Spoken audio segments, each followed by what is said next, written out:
All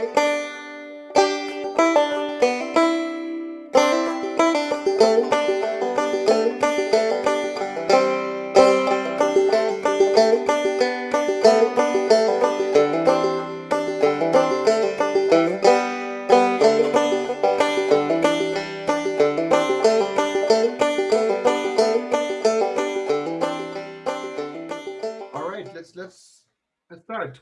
Good morning. My name is Jürgen Steinmetz, and I'm joining you from World Tourism Network in Honolulu in cooperation with eTurbo News, live stream Hawaii News online, and uh, and you see us on social media, and you can see us live also and be part of this live audience. Today we have an interesting panel, and we'll be talking about climate-friendly travel to zero.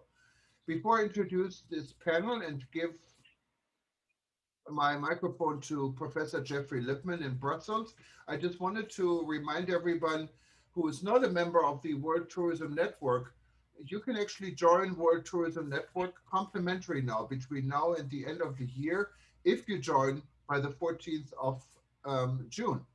Simply go to wtn.travel, click on join, and you put in the promotional code free 2021. So this should be good incentive to be part of us. And this free offer applies to corporate membership. It doesn't apply to individual memberships because there's a free option already, and it's only $10 a month for an individual membership. We're leaving right now. However, World Tourism Network started more than a year ago in March of 2020 with a discussion, what was known under rebuilding travel. And the entire year we focused on bringing people together from all parts of the world and talking about the implementation of COVID on the travel and tourism industry. So this has gone a long way. Everyone has been on this journey. So we are continuing. And in December, we formed an organization, what is the World Tourism Network, what will not only, of course, deal with the COVID crisis, but we see our rightful place in the global travel industry as someone who is focusing on medium to small size businesses in this world. We have members now in 127 countries, close to 2,000, and we're growing. And I can see some of our board members and people that have been with us from the very beginning, like Peter Bryan from Tanzania, Marika from the Tour Guide Association in Washington, D.C., and of course, everyone on this panel today also has been part of our audience. I wanted to welcome Modi Astudi in Indonesia. She has been with us for a while, and many of you. I cannot mention all of them, and they're coming in, but we have a loyal followership of people all over the world. Now, without further delay, I'd like to give this microphone to Jeffrey Lipman and also, of course, welcoming VJ. Oh, no, VJ, I'm so sorry. I know you for so many years. I'm going to call him VJ. Not stumbling over your last name is even more difficult than my last name for some people. But VJ has been leading and chairing our aviation group, and World Tourism Network has interest groups. And aviation, of course, is very important. VJ has been with us also from the almost from the beginning. And he is a consultant based, an aviation consultant, very well known in this business for many years, based in Singapore. And he was a VP for Etihad Airways before. And we have Paul Steele, he's joining us from beautiful Switzerland. And Professor Jeffrey Lipman, I think doesn't need much of an introduction, joining us from Brussels. So Jeffrey, the floor is yours and the microphone is yours. Thank you very much, Thomas. And again, thank you to you and World Tourism Network for facilitating what I'm going to call a fireside chat about the existential climate crisis and the place of aviation in that crisis, and particularly focusing on the challenges and the opportunities that are emerging in a post-pandemic period. And I'm not going and we might start with the G7 and the fact in the G7 communique, the climate crisis is identified as perhaps the greatest significant crisis facing humanity. And the reality that if we don't fix this in a very relatively short time period, then life is to be what Rousseau called nasty, brutish, and short. Mm-hmm. It's getting worse. Paris Agreement talked about 1.5 degrees. According to the latest statistics, we are already sitting at 1.2 degrees. And the World Meteorological Organization has said there's a significant chance in a recent report that we will pass 1.5 degrees within this decade. And that means terrible weather extremes, floods, ice caps melting, forest fires, dreadful hurricanes, and of course a massive climate migration. Some people are projecting 100 million climate refugees if we get to that stage. Is a pivotal part of the global socio-economic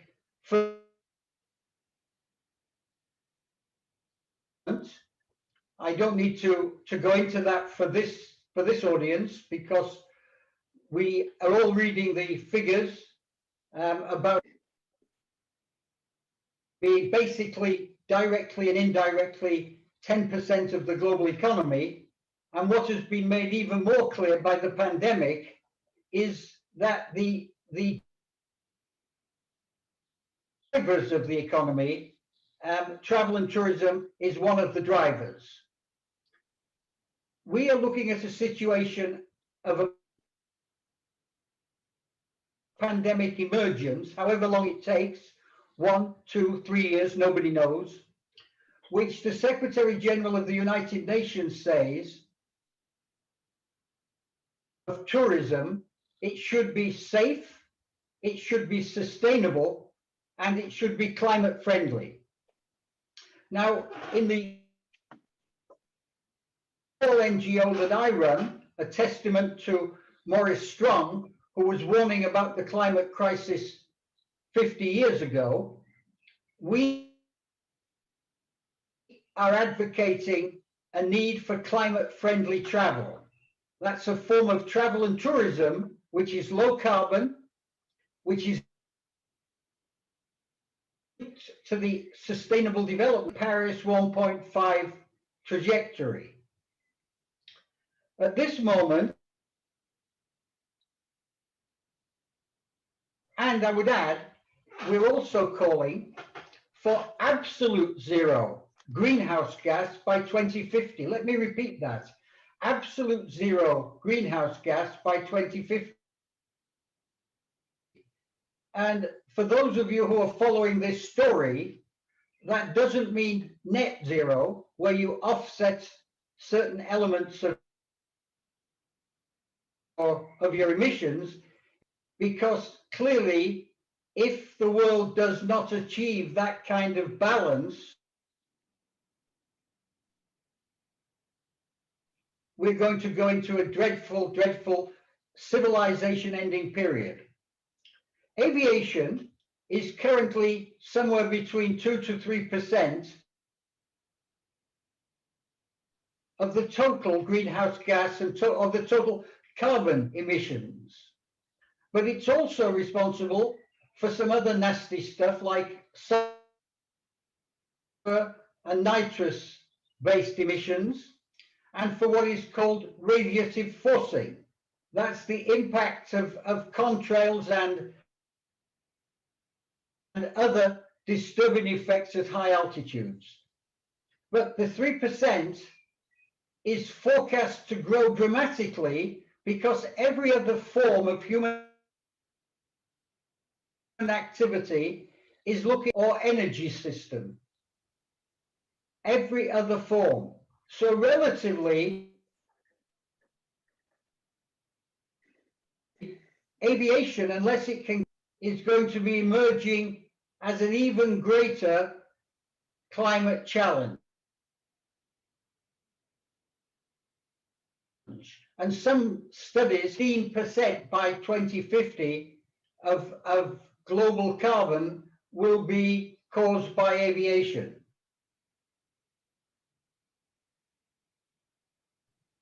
The question that can this be fixed? Can this be fixed? We're going to talk about things like short-haul electric plane fuel mandates, hydrogen propulsion, and some other big technology. Said we have 3 world experts with us, and in this order I'm going to ask them to give us some thoughts. First, Paul Steele, the former and a long-time sustainability campaigner as the Chief Operating Officer of WWF. And Paul will be followed by Vijay Punasamy, former VP of Etihad as Senior Executive Legal Officer at Air Mauritius. I met Vijay the first time at the first ICAO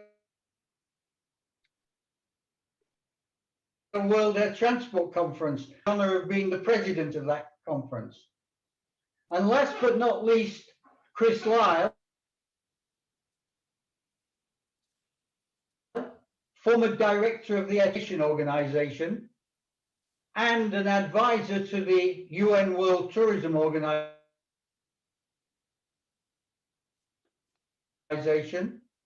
and a man with whom I played rugby in Montreal many, many years ago. You're also welcome, Chris.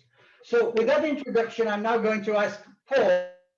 Jeffrey, if I can interrupt you a little bit. To give us... Jeffrey, I didn't want to interrupt you, but you're really coming in and out. We don't understand everything you're saying, but most. I don't know if you have a different internet you could possibly switch to. But I just okay, look, I'm going to introduce Paul Steele. I'm going to introduce Paul Steele, and I'm going to come in. I'm going to leave and come in on another line. Paul. All right, Jeffrey, thank you, and hi everyone. What I could say at the moment is that this is probably one of the worst times to be involved in aviation. The industry has gone through absolutely the worst crisis in its more than 100-year history. But I would also say it's a very exciting time for aviation because it means that there's new impetus in terms of where does the industry go from here. And I think one of the things that the current crisis has also highlighted, as Jeffrey referred to, is the need to take the issue of climate change even more seriously.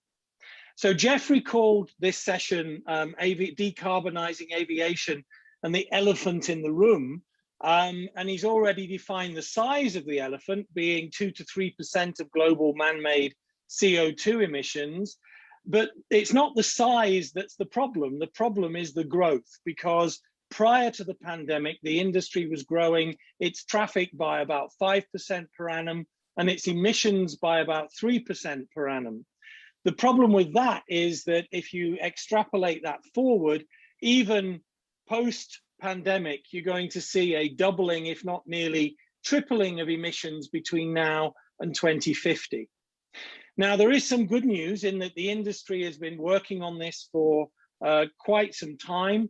There's been a huge focus on improving fuel efficiency. And over the last decade, the industry has actually improved its fuel efficiency on average by 2% every year. They've also set back in 2009 what were then ambitious targets of trying to stabilize emissions at the 2020 level, and then to try and reduce emissions by 50% compared to where they were in 2005. And the good news is that that work has continued and it goes on. The problem is, the big question is that enough? And of course, in today's world, with today's pressures, we can say that definitely it's not. So the industry needs to make an even bigger effort in terms of trying to address its impacts on climate change. There are already, as I said, measures in place. There is a global agreement on trying to limit emissions at what is now the 2019 level, not the 2020 level. But that is not going to get us to where we need to be, either at carbon neutral, which is where I think the industry might want to go next, or if it comes to carbon zero, which is where Jeffrey was saying the world needs to be, that is a huge challenge over this period of time. What's the problem? The problem is simple. Aviation uses one type of fuel, it's called kerosene. Every ton of kerosene it burns, it creates 3.16 tons of CO2. So the name of the game historically has been trying to reduce fuel burn. But the name of the game going forward is going to be trying to replace kerosene as the fuel of choice for the aviation industry. And here there's some really good news. So on the one side, over the last 10 years, there's been a huge amount of work developed. There are now 7 different pathways to producing what is called sustainable aviation fuel, largely produced from biological sources, but I will stress right up front, not from crops, which cause issues with deforestation, water use, and land use problems, but most of these fuels are being produced from waste materials, household waste, and also industrial waste. So there are 7 pathways that have already been developed to produce fuels that can be mixed interchangeably with kerosene, at the moment up to a 50% mix, and in the near future, it will be able to be used at 100% in existing aircraft. So you don't need to change the configuration of the aircraft. So that's a really exciting opportunity. If we got that right, we could reduce aviation's CO2 impacts by between 65 and 80% right there. So what's getting in the way? Well, largely, it's a matter of cost, it's a matter of investment, and quite frankly, in my view, it's a lack of joined up thinking by many governments around the world in really understanding the opportunity that sustainable alternative fuels represents. The other key developments are looking at completely different types of fuels, so what are called synfuels, made from carbon capture, where you can actually take carbon out of the atmosphere and turn that into jet fuel. And there are other projects looking in the longer term at liquid hydrogen, for example. I'm not a fan of liquid hydrogen right now because there are enormous challenges that need to be overcome in terms of the production, the energy that needs to be put in there, the distribution, and you would have to redesign potentially the whole aviation fleet, which is a massive undertaking in itself. So for me, sustainable alternative fuels is the way to go. As I said, what is needed there is a new paradigm, a new thinking about how to make this happen. At the moment, it's individual airlines working with small fuel producers, and that is never going to deliver the scale that we are going to need in order to solve the problem.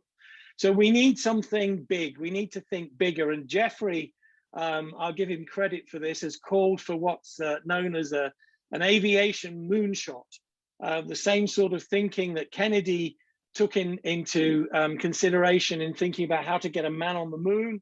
We need to rethink that for aviation. Aviation has its own UN body, which is the International Civil Aviation Organization. Chris will talk about that, I'm sure, in a moment. We have the next triennial assembly coming up in 2022, and that would be a golden opportunity to put more pressure.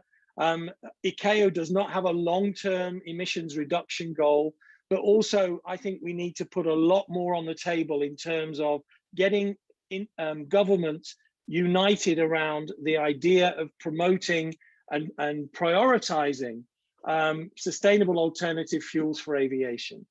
So Jeffrey, I'll leave it right there. As I said, it's a huge challenge, but in my view, the solutions are there, but it needs a massive, massive push in order to get us over the line that we need to get to by 2050 or beyond. Paul, thank you. Thank you very much for that. Before asking Vijay to comment, can I just ask you one line of questioning? Everything I buy into your view on the importance of sustainable aviation fuels. Everything I read says the roadblock is the cost is too high and the amount of supply is too low. And yet we're dealing with the biggest companies on earth, the fossil fuel companies. And I understand that the line that I'm hearing is the market size isn't big enough.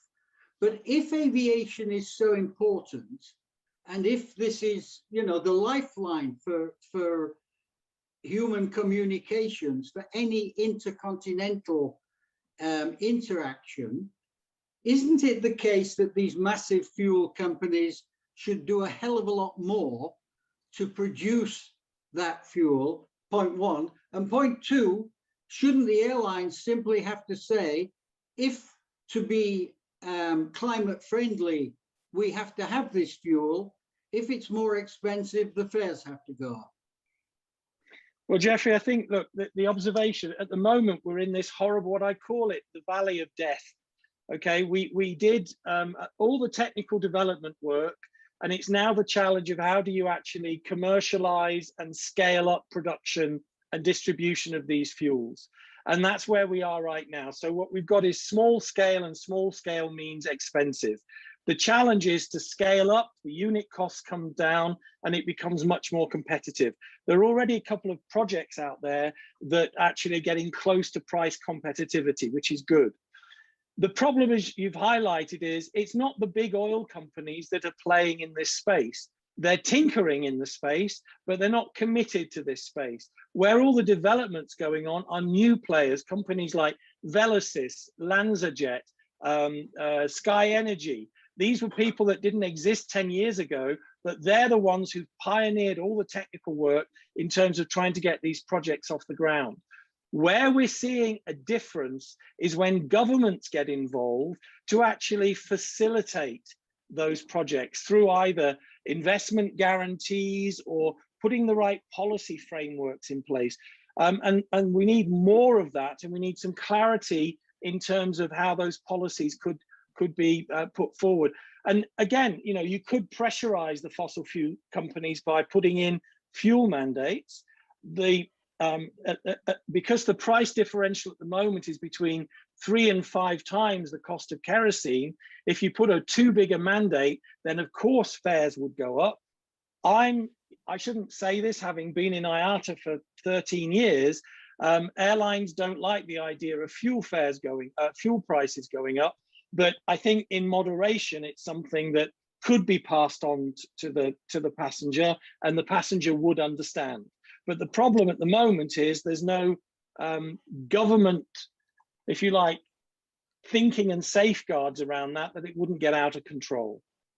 Paul, I was in IATA for 20 years, and I'm reminded of the expression that politics is too important to be left to the politicians.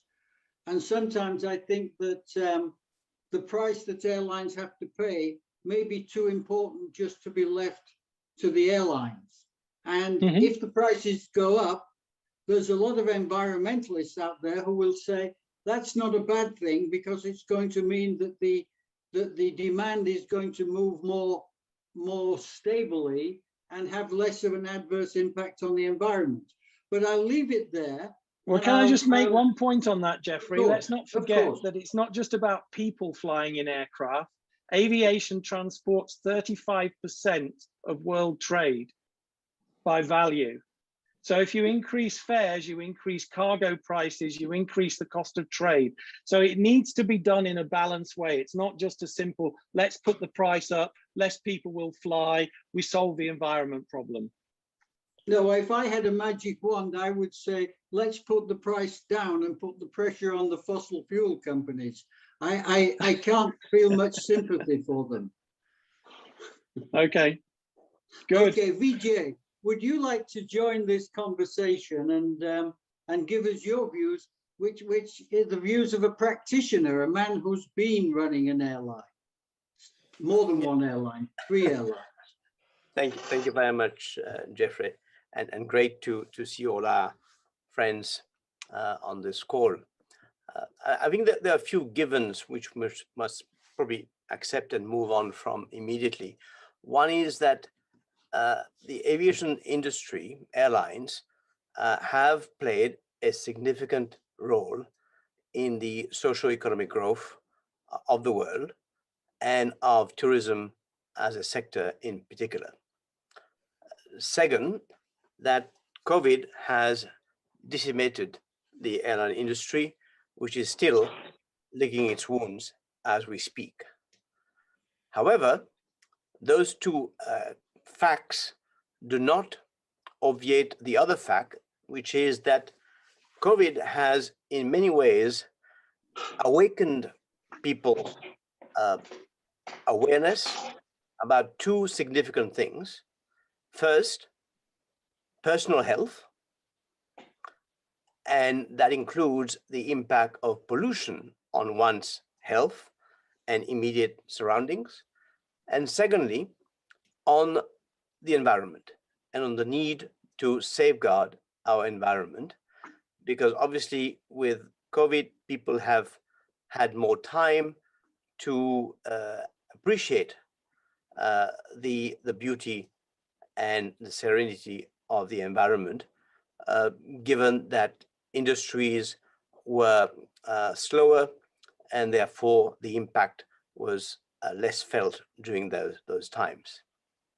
So I think the issue of the environment is clearly now at the forefront of everybody's mind. That's why the G7 have focused on it. That's why we're having this panel. And I think the industry, the aviation industry, would do well to actually deal with that issue and be on the front foot, as opposed to being on the back foot, trying to emphasize its contribution to socioeconomic growth, which is not being denied. But I think it also needs to step up to that particular challenge today. Okay, in 2016, ICAO came up with the sought to improve the aviation fuel efficiency by 2% per year, and had this global aspirational goal of carbon neutral growth from 2020, now 2019 onwards, with more fuel efficient aircraft, technology, with development and deployment of sustainable aviation fuels, improved air traffic management, market-based measures, like its CORSIA, Carbon Offsetting and Reduction Scheme for International Aviation. Now, let's also recognize one thing, and I think if we go out of our aviation bubble, we will hear a lot of people criticizing offsetting as a means for companies to, in a way, pay lip service to the need for environmental responsibility whilst avoiding any meaningful action on net emissions reductions. I mean, Greenpeace was quoted as saying, and I'll quote it here, that this whole strategy is a flight of fancy. Carbon offsetting is simply an excuse to carry on with business as usual, while shifting the responsibility to cut emissions to someone else, somewhere else, and some other time. It's greenwash, pure and simple, and ministers should be wary of lending it any credibility, end of quote.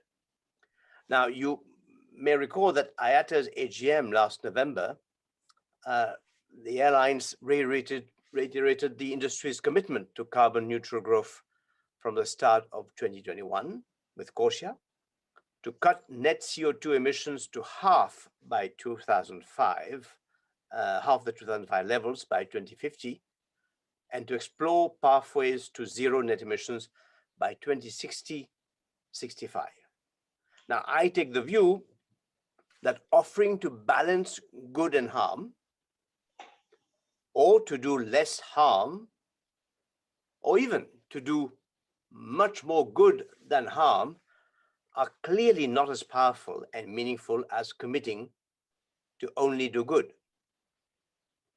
And for me, COVID-19 has led to aviation's CO2 emissions to drop by 60%, according to the Global Carbon Project.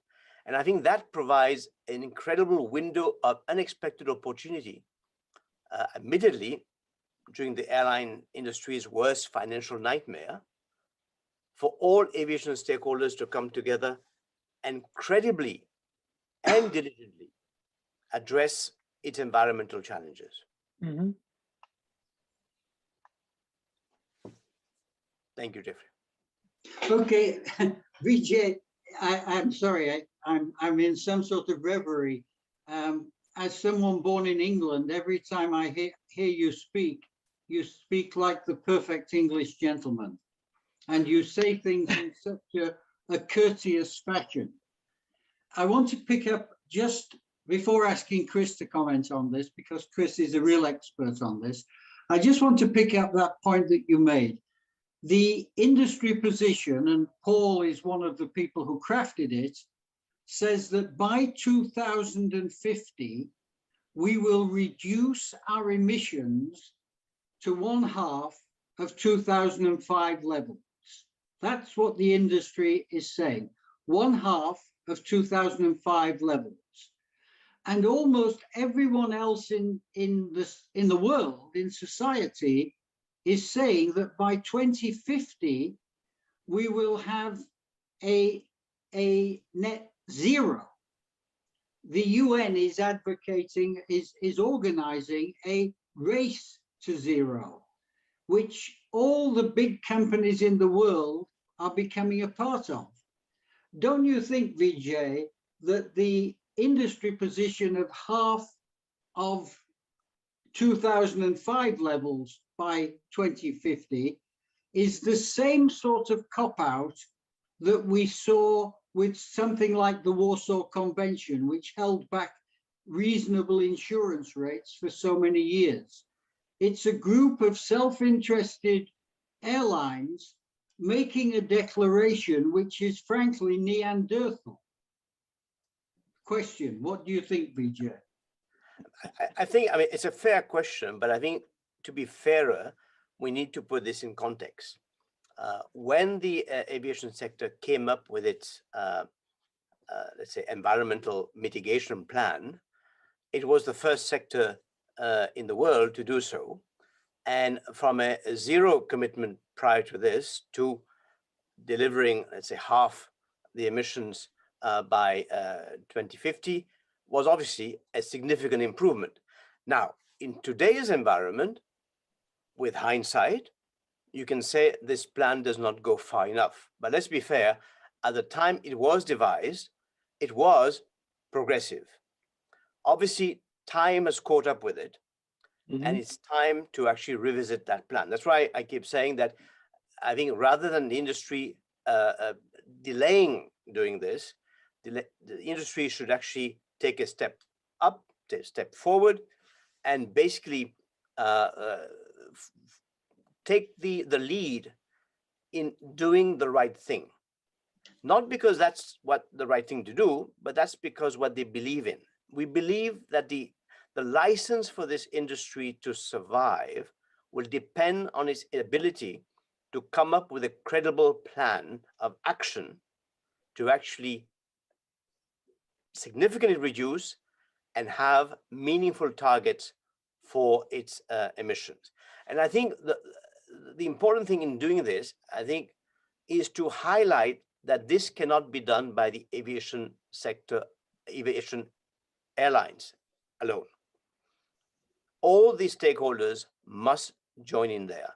And I think that's where the airlines can push, because the airlines are end users of fuel, of aircraft, of air traffic control systems, which we all know need to be significantly enhanced to be environmentally more credible, which means that rather than basically trying to play it safe in some ways, the airlines should take the lead and push the other stakeholders to actually step up by saying, because if you look at the basket of measures which ICAO adopted, we've been focusing so much on offsetting, on CORSIA, but the other elements to me are just as critically important.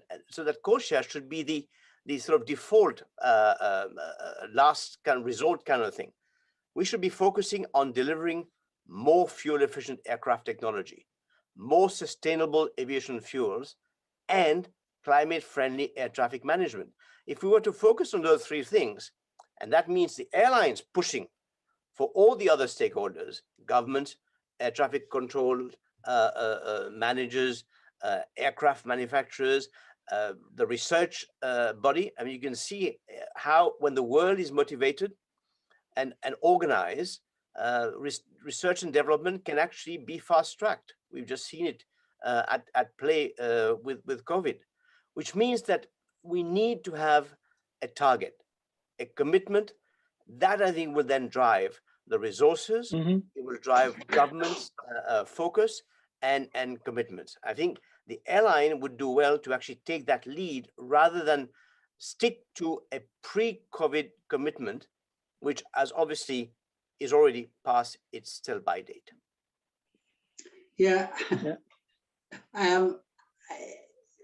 The reason why in 2015 I proposed to the Arab Air Carriers presidents the idea of a moonshot, it was exactly for the reasons that you've described. The ecosystem for air transport is very disparate. Governments have a huge role. Air traffic navigation people have a huge role. And as you put it so clearly, if there was a holistic approach, then that would put so much more intelligence and pressure to bear on changes. But just to ask you one last question before passing on to Chris, don't you agree that if the airlines are to take the lead, they could join everybody else in the world by accepting an ambition, and this is only an ambition, to have zero carbon, indeed zero greenhouse gas, by 2050. And that would be the first thing. And Willie Walsh, a new Director General at IATA, has a wonderful opportunity to bring that kind of thing into play. Would you agree with that, Vijay? I think it's time for a bold move. And I think credibility is key, even more so in today's environment than ever before. So if the airline sector wants to be taken seriously on this subject, it really has to up its game. What it came up with 10, 15 years ago is no longer going to be seen as even an aspiration. So we need to actually go up and actually identify what is that long shot, you can call it a moonshot, which the airline needs to commit to, and then work with the others to identify who needs to do what by when to reach there. Because the airlines alone will never reach there. But the airlines can actually be the one taking the lead to actually identify that challenge, and even as a moonshot, put it there as a moonshot. This is not saying we have a pathway to it, but it needs to be identified, and then the resources need to be mobilized accordingly. That is what will drive change. I mean, that's how we got to the moon, or the Americans got to the moon. Somebody identified this aspirational goal, and then everybody started working on it. So we need that kind of leadership. We need that kind of inspiration. We need a moral leadership on that issue, not a commercial leadership. I'll take that as a yes, BJ. I said definite yes. Okay, Chris, the floor is yours. There's nobody better positioned in the world than Chris Lyle, because not only was he the leader of ICAO's efforts in this field in the 1970s and 80s when we were in Montreal together, but he's also one of the best analysts that there is of the aviation world. Chris, the floor is yours. I'm very grateful that you changed your plans to join us tonight.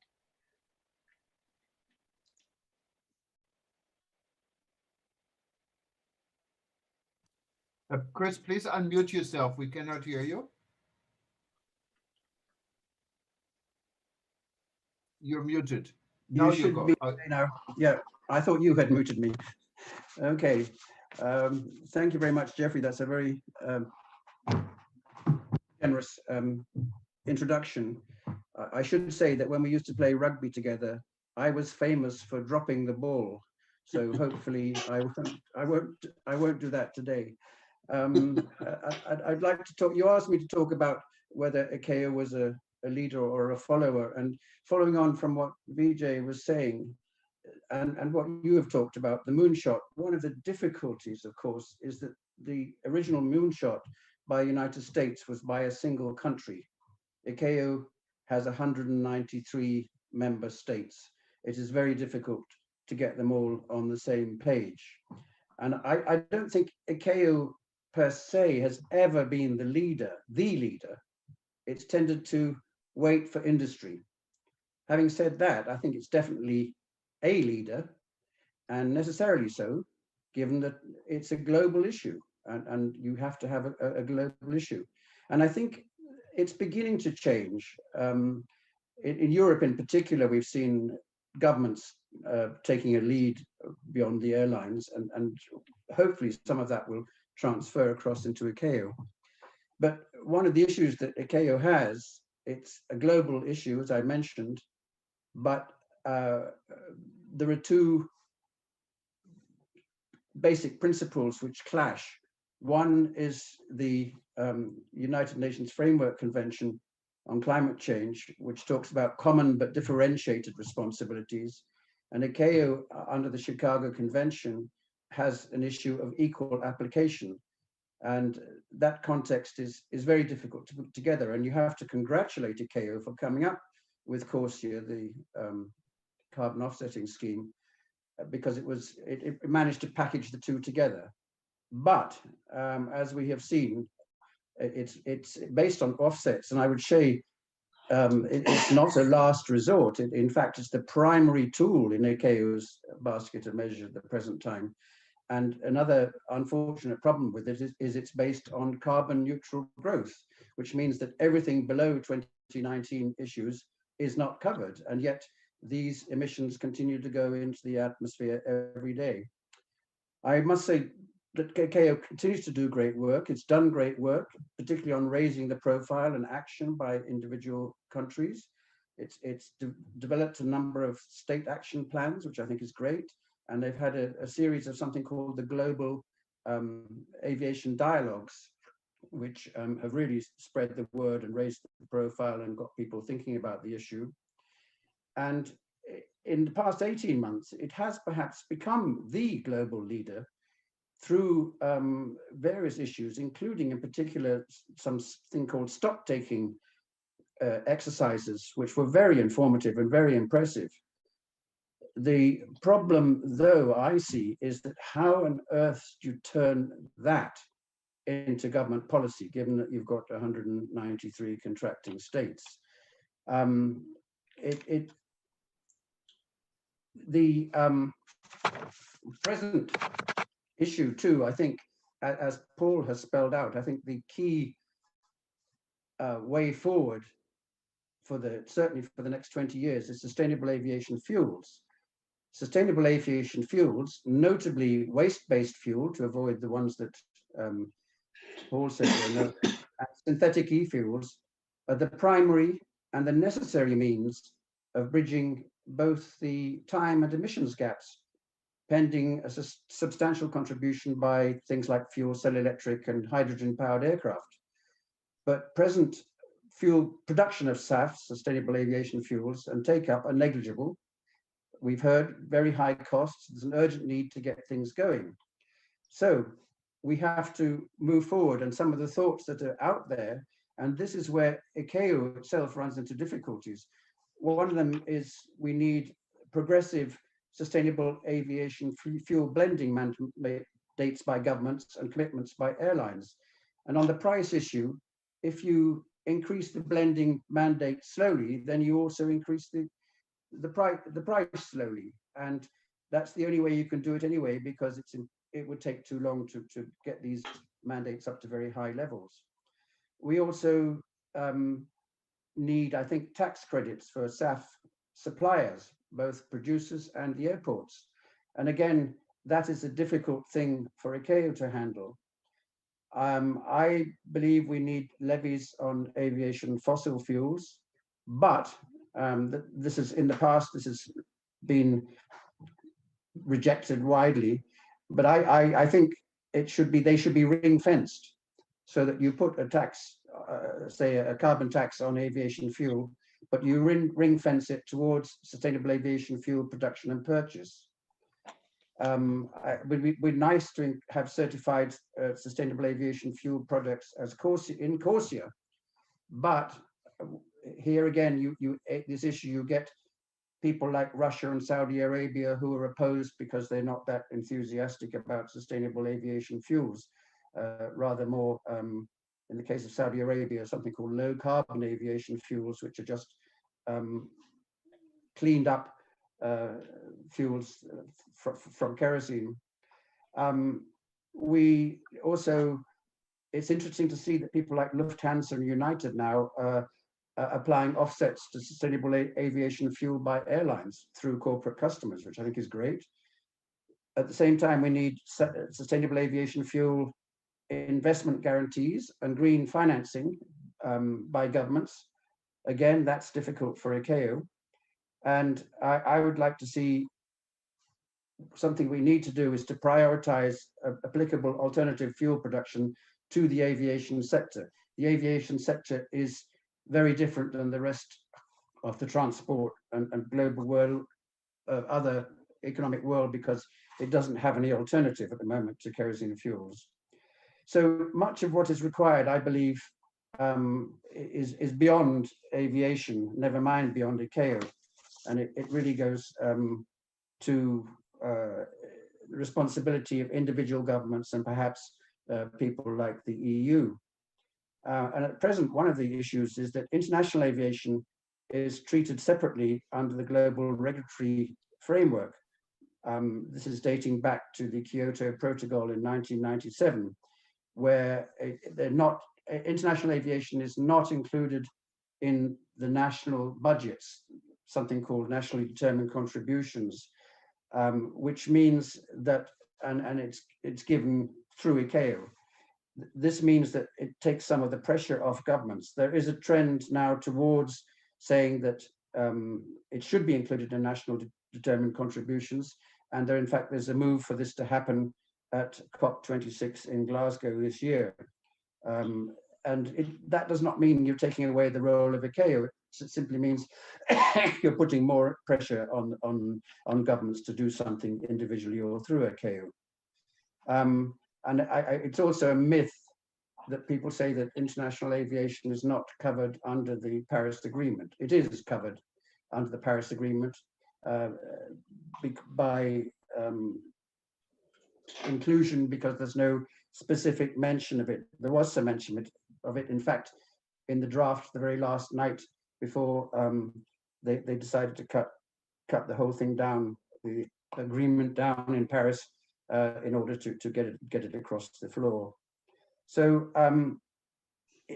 this is not to say that ICAO will not continue to play a key role. It will certainly retain responsibility, will always have a key role, particularly on something called monitoring, reporting, and verification, actually assessing how much CO2 and other gases is shoved out by the aircraft, and saying how much governments are doing something about it.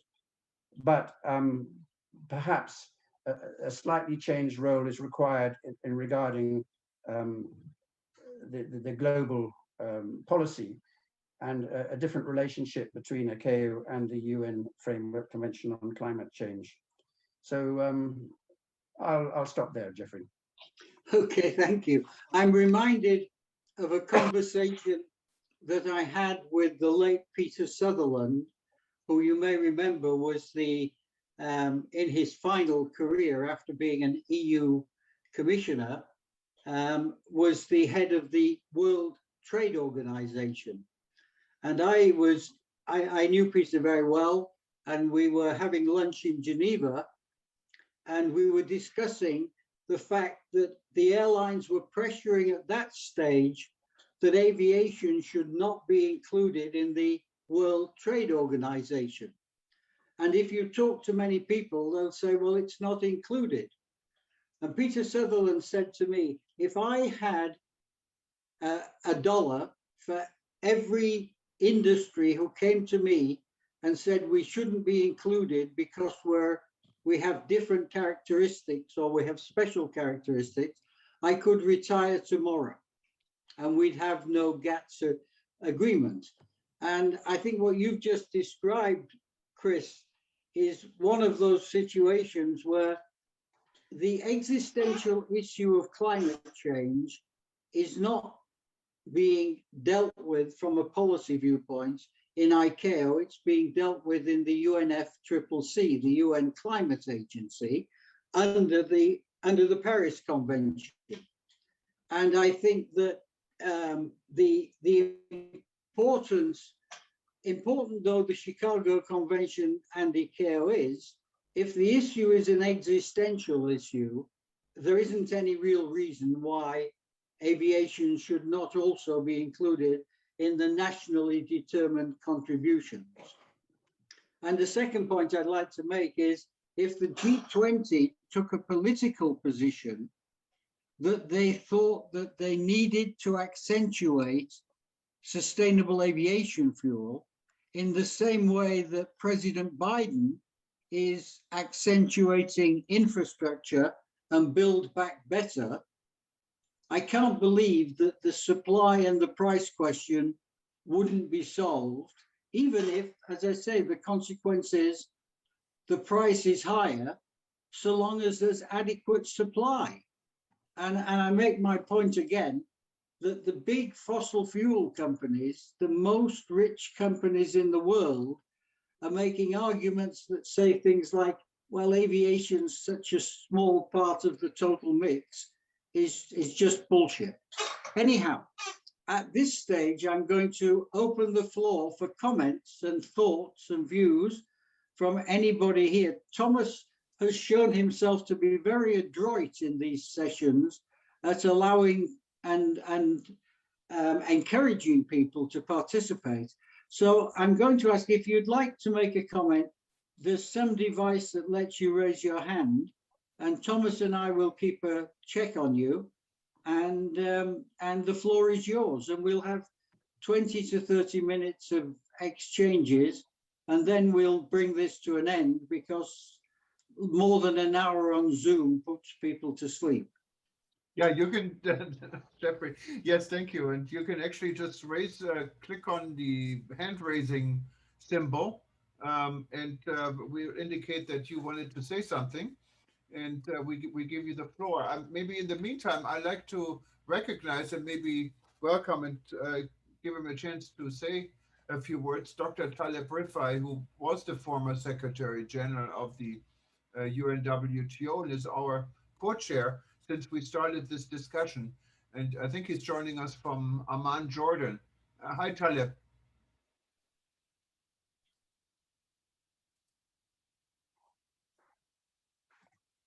Hello, how are you? Am I heard now? Yes, we can hear you. How are you? Okay, thank you so much. Thank you so much, Jürgen. You're always coming up with good, beautiful initiatives, especially with Jeffrey. I want to praise Jeffrey first for his commitment, lifetime commitment to the issue of climate change. And thank everybody here, Paul, Vijay, Chris, all good friends. I want to say something now as a non-expert in aviation. I know nothing about aviation.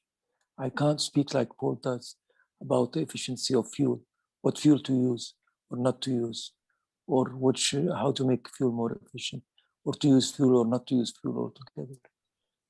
What I can speak about is the contribution of aviation altogether to carbon emission in the world. Jeffrey said it's 3%. Well, 3% is 3%. It's not 30% and it's not 0%. It's 3%. We need to be very serious about it. Let me be clear here. I'm for 2050 being a target for zero emission, but I don't think we should waste so much time and energy in climate change just on aviation.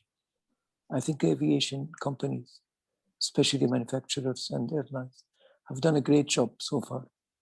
And I don't think it's fair to put all the blame on them. Now, Jeffrey knows very well, 70 to 75% of carbon emission comes out of cities. And people are going to be living more and more in cities. Growth of mankind is not going to stop. Nobody's going to stop it. And by the year 2030, more than 50% of the people of the world are going to be living in cities. So cities are going to have to grow. Emission will grow. Now, I think that's a more worthwhile battle to fight. I'm not saying don't fight this battle, Jeffrey, don't misunderstand me. I think it's a very important battle because aviation is very, very important. I think we should concentrate more on manufacturers rather than on airlines themselves. Manufacturers can come up with good, innovative ideas about this. But let's put things into real perspective. It's 3% we're talking about, 3.5%, 4% of total carbon emission. Now, shouldn't we be concentrating more on skyscrapers? Skyscraper, for example, in a city could be a disastrous energy consumer, and it could be at the same time the best solar collector in the world, or the best vertical garden in the world. That's what I want to add here from an non-expert perspective. Thank you so much, Jürgen, for allowing me to speak. Thank you. It's always a pleasure, Taleb, to listen to you. We worked together for many years at the UN Tourism Organization, and you always had a capacity to bring a slightly alternative position onto the table and to force people to have to take account of it. And it's good to see you looking so well, and good to see you home in Jordan. Thank you. One of the points that you made, I agree with you, the carbon issue around buildings and cities is immensely significant. And, you know, the climate people's vision is we have to deal with that as well. And they have mechanisms for dealing with that. The problem, as Paul outlined on aviation, is not the 3% that it is today, but the 15 to 20% that some of the studies say it can be if we don't find a solution to our problem. Skyscrapers have a solution to their problem. And it seems to me, just trying to be totally dispassionate, we all want aviation to succeed. And I think I'd like to throw back to Paul and to Vijay, your point, where you said that the manufacturers have a big role to play here. Airbus has announced that it will have an all-hydrogen plane by 2035. That is great. Boeing has announced that it will have a 100% sustainable aviation fuel compliant fleet by 2030. So to Paul and Vijay, and Chris, if you want to comment, isn't this the sort of mid-term solution or significant solution, even though it means that the aircraft, that the airlines, Paul, will have to re-equip significantly?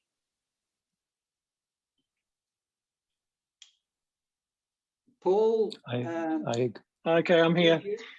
I think, look, Jeffrey, I mean, I concur with everything that really has been said in terms of it's time for the industry to take another big leap forward and hope that the governments in ICAO will somehow find a way of at least leaping half as far. And we have an opportunity next year at the Triennial Assembly to do that.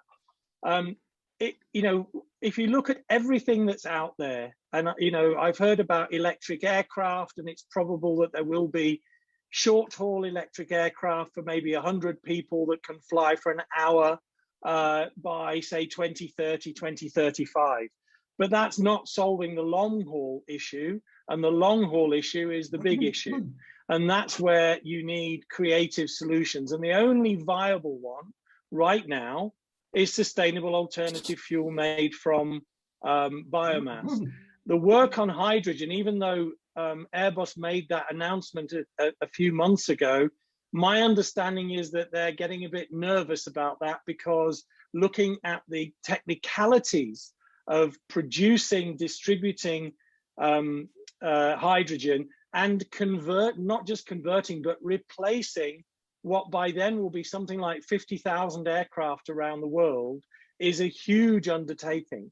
And so I think, you know, I'm always nervous about trying to go for something that everybody thinks is the holy grail, which is hydrogen, when there is a solution out there that's being underexploited at the moment that could make a significant impact on the emissions of CO2 today. And remember, there is a cumulative effect on CO2.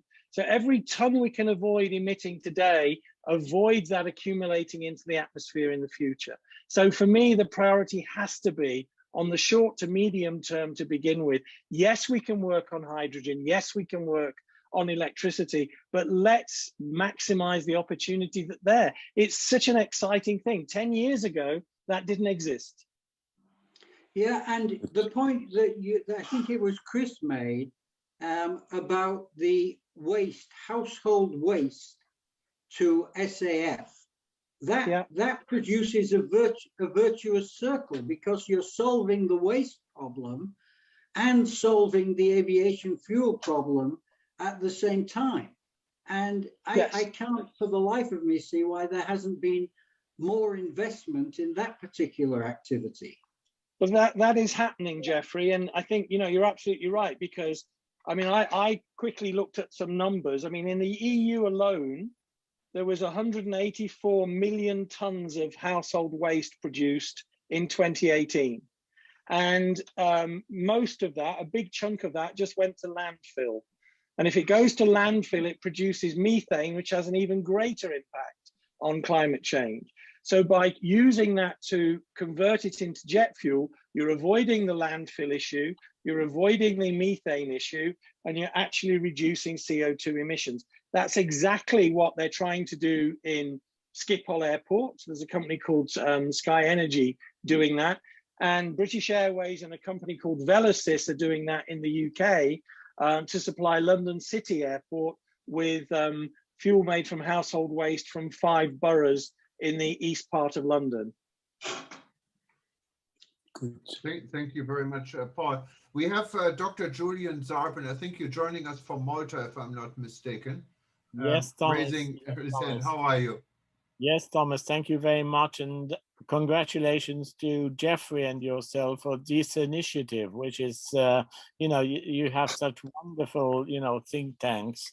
My only worry, Jeffrey and Thomas, are that all the think tanks and all these talks are great. You know, I mean, even the initiative, Jeffrey has a lifetime commitment to climate change and proper responsible travel. He's even gone as far as in Malta setting up courses for climate change and for travel. This is you know, to be recommended worldwide. What worries me is, where are the politicians? Where are the decision makers? There seems to be a gap between the politician, you know, even in Malta itself, you know, little Malta itself, but everywhere around the world, there seems to be this gap between politicians, academics, researchers, and practitioners. And we always seem to talk around the same thing. We've been talking about sustainable and responsible travel for nearly close to 40, 50 years now. And, you know, very little has changed. We now need to step into the next stage. We need to get things moving. I know that, you know, you can plant a little seed and that'll grow into a wonderful tree. That's something, you know, which I know Jeffrey is very used to doing. But we need to do this very urgently, because otherwise what's going to happen, we're going to go from one think tank to another and very little is going to be put into practice. You know, otherwise, you know, it's wonderful every time to listen to you and to participate in all these discussions, Thomas, but I hope that we can move into the next stage very, very soon. Thank you. And I couldn't agree. As you're talking, Julian, I'm thinking, first of all, thank you for your kind words. I'm thinking of something really practical that could be done at COP26. And Paul, I'm throwing this to Paul Steele. The dreadful air passenger duty in the United Kingdom is raising billions of dollars a year, which is going from airline passengers into the treasury. Wouldn't it be wonderful if the British government, as a host of COP26, channeled that money into investment into waste to aviation fuel? Wouldn't that be a good thing? And wouldn't that be a good thing for all of the carbon taxes that are coming up in the future? And they will come up and they will be law. If the governments could make commitments that they would transmute that into support for sustainable aviation fuel. But Jeffrey, I mean, in an ideal world, I would 100% buy into that. Unfortunately, I've sat through too many meetings in Her Majesty's Treasury in the UK where they always trot out the same line, which is Her Majesty's Treasury does not hypothecate taxation. So basically, you know, you give us your money and we put it in our pockets and we do with it what we want. Chris and I have talked about this as well. I mean, this would be a fantastic solution to financing and providing the capital necessary for the moonshot on sustainable alternative fuels. But I may be a little bit more jaundiced in my expectations that governments may start actually, if you like, labeling their taxation for specific purposes. But it would be a fantastic solution. But to pick up Julian's point about nothing coming out of think tanks, what if you, Paul, and you, Chris, and me, and some others wrote a paper that we put through somewhere to COP26 through one of the mechanisms that we have a link to, and also put to people like IATA, I'm sure they would get behind an intelligent repurposing of the APD and preempting governments from grabbing the funds from carbon taxes and put it into the promotion of sustainable aviation fuel with a strong emphasis on household waste. How about doing that, Paul? I think it's a good idea. There's various, let's say, initiatives in train already, both in preparation for the COP, but also I think for, you know, we've got to look forward and remember it takes a lot of preparation time to get governments familiarized with things. So I think the other opportunities I mentioned before is the run up to the ICAO Assembly in the fall of 2022. Yeah, can I take that as a qualified agreement? Oh, so more than a qualified agreement. Excellent. But yeah, Jeffrey, and Jeffrey, you're leading our interest group on green, so this would be a very good opportunity also to let us know, and we can give it some publicity. And well, I think the people that we have on this panel, and throwing this out to anybody else who's listening, I don't think it would take more than a week to produce a thoughtful paper on creating a financing mechanism for sustainable aviation fuel that would make it much more feasible. And then we all have links to institutions, and I think we could put some public pressure on this. And Thomas, I know that you would be willing to take this up as a WTN initiative. And it answers Julian's point about let's do something out of one of these sessions. No, great idea. And Yeah, but I think, Jeffrey, it's important to recognize that, see, action is important.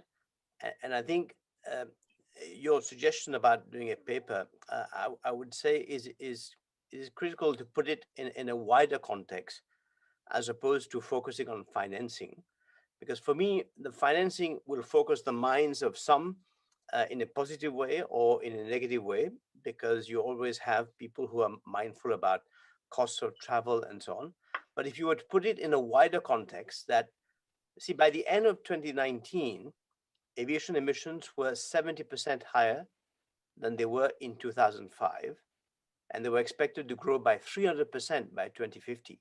So we really want the whole world, including the aviation sector, to recognize that this was a path, a perilous path.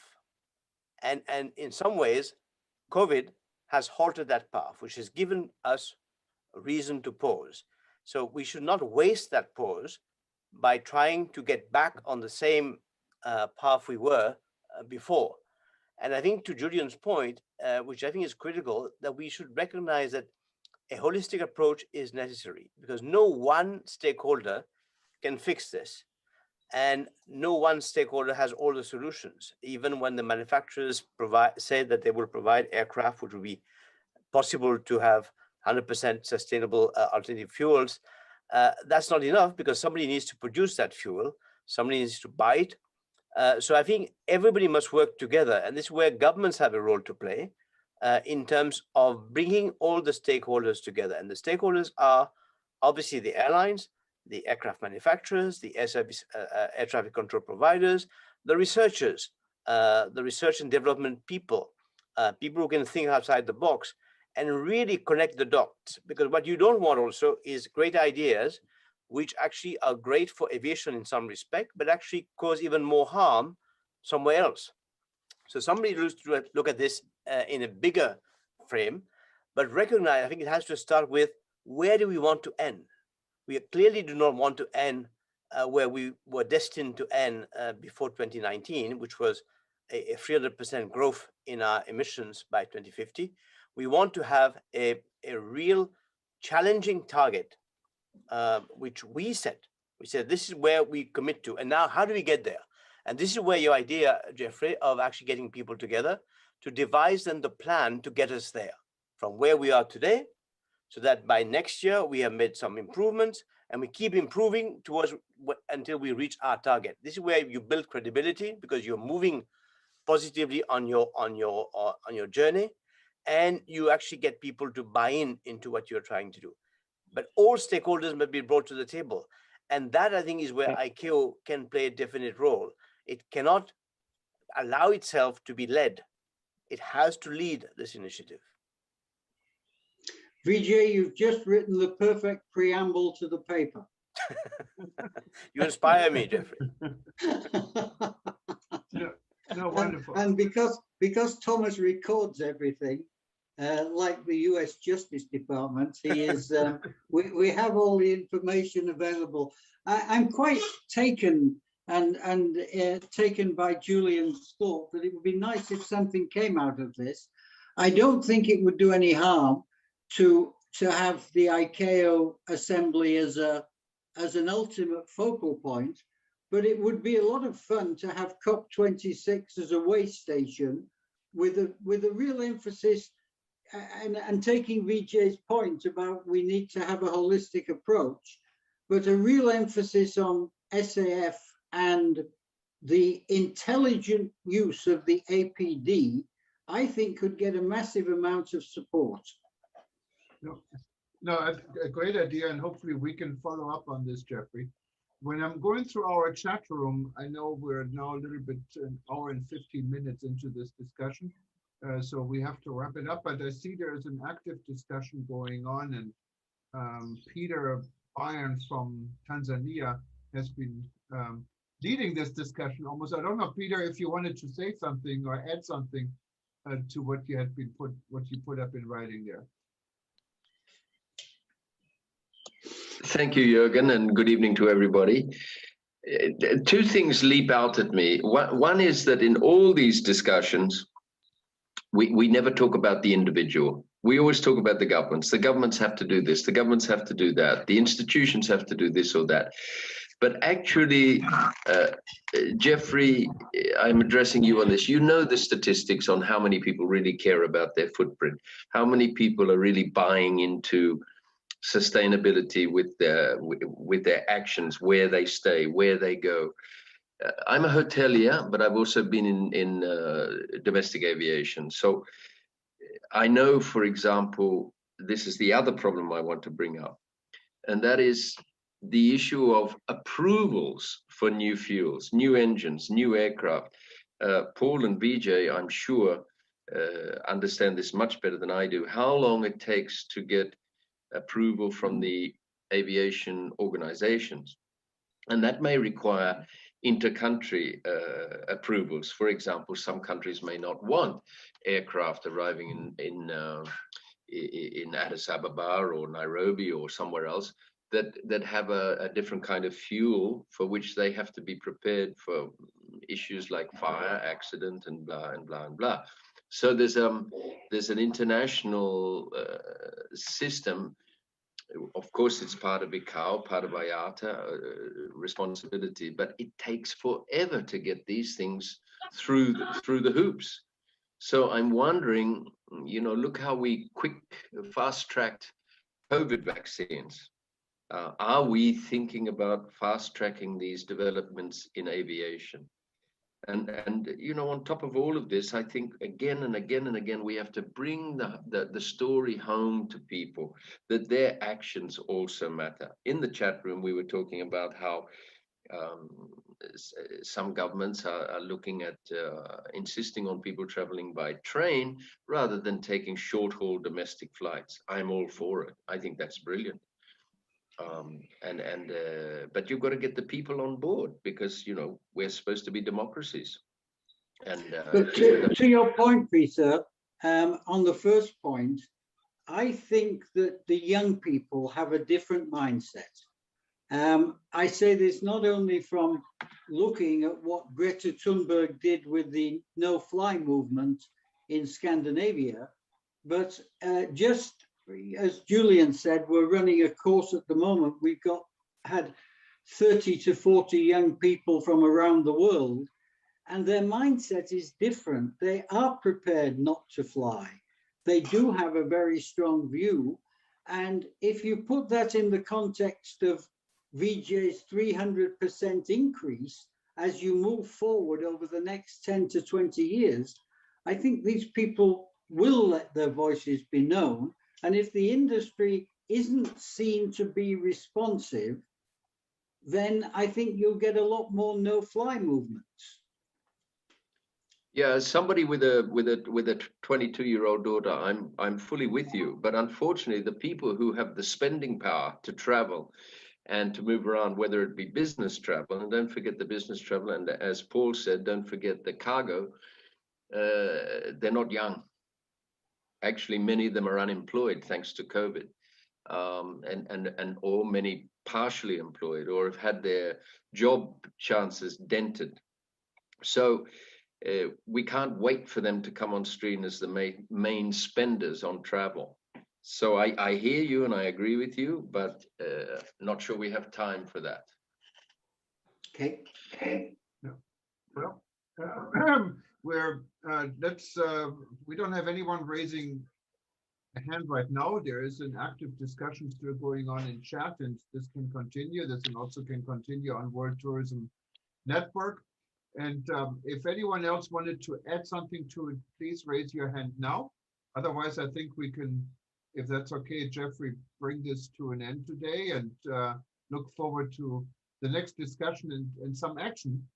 So we can report about results, what would be wonderful.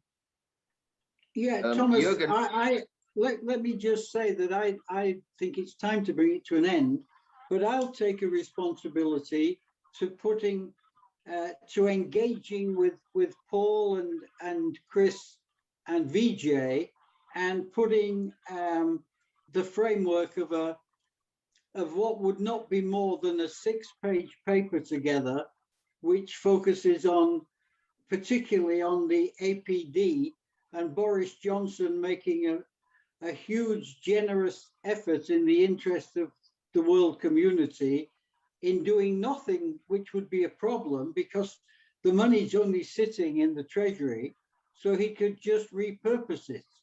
And we could argue that, Paul, that that's not really the dreadful hypothecation, it's simply a repurposing. But thank you very much, Thomas, and you have the floor back. No, thank you very much. And thank you, Jeffrey, VJ, Paul, and Chris for being on this panel today. I think we all learned a lot, and hopefully we can take home a lot out of this. And we're looking forward to continue our conversation. Also, thank you, Peter, Taleb, and everyone else for making a contribution. Also wanted to recognize, I call her Snow White in Serbia. She's leading our educational forum. She's always with us, and thank you for this. And if you wanted to, if you wanted to listen to it or watch this again, it'll be on our YouTube channel. You can link to it from World Tourism Network, or simply go to livestream.travel.